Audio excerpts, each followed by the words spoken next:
At the outset, I must clear some understanding which has arisen in some quarters as the result of the new name given to the family planning program, the name being Family Welfare Program. I do not see why there should have been any name Family Welfare Program misunderstanding in this matter. As a matter of fact, the name Family Welfare Program is far more suitable and meaningful in this connection. In my view, family planning touches only one aspect. The health of the people does not depend only on population control. As a matter of fact, population control is necessary, but merely controlling population is not going to make people healthy, and health also is a means to an end that enjoy happiness. If he is not healthy, it is therefore necessary that people should be enabled to keep healthy. It is not possible for any person to keep somebody healthy unless that person cooperates in that task, and therefore it is very necessary that we educate the people on this subject as to how to maintain health and help them to do so. Population has become a serious problem in this country because we are poor and the means of production are not available for every person. If means of production were available for every person and had been provided, population would not have been a problem. As a matter of fact, every person produces more than he needs if given proper opportunity of work. Moreover, when everybody has work and is happy, population control comes in automatically on account of physiological progress. But at present, it is very serious problem.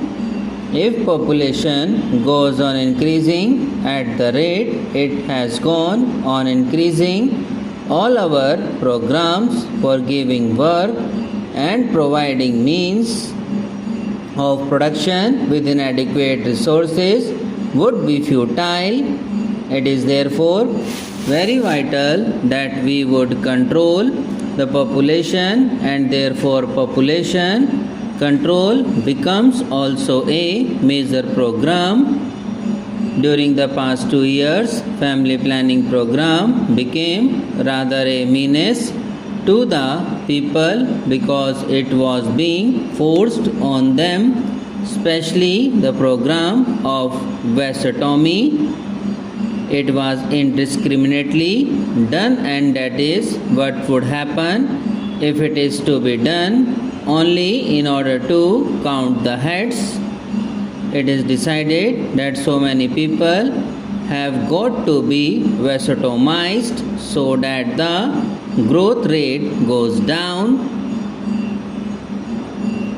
What we have said is that we cannot have a program for the welfare of the people by means of coercion.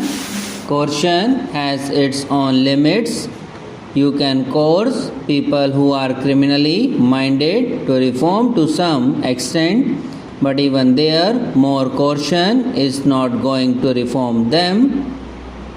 One has to make them understand the necessity of reforming, but in any program of health coercion will not help. When you make a person take exercise compulsorily for his health, it does not go in him in a proper manner. He somehow does it because he has got to do it. Otherwise, he will have to pay a price for it. When exercises are taken in that manner, instead of doing good, they do harm. People have therefore to be educated into the advantages of exercise and to be shown how these exercises can be taken without any discomfort or with great advantage, and that is why the policy of government is to have family planning, that is population control, as vigorously as we can on a voluntary basis and not on coercive basis. I have every hope that if the task is attended to by all concerned with this program with the necessary right spirit as to how to tackle it, I am quite sure that there will be a great response from our people. When people take to it willingly, the program also will be performed with much better results and in a more effective manner. It will also result in the welfare of the people. But family welfare denotes a wider field which is even more necessary. Whatever development we want to do in the country depends upon the capacity of the people to do their work efficiently and to go on increasing their productive capacity in any field of work that they can take up. And if this is to be done, health becomes a good health. It will very primary condition. Unless a person enjoys a fairly good health, it will not be possible for him to do his work efficiently. It is necessary for us to see that the people of this country are enabled to keep them maintain their health in a fairly good manner so that they are able to follow their work and profession efficiently and live also a healthy life. A person who is ill is not able to enjoy life generally. There can be exceptions of people who have a strong mind and who would be happy under all conditions.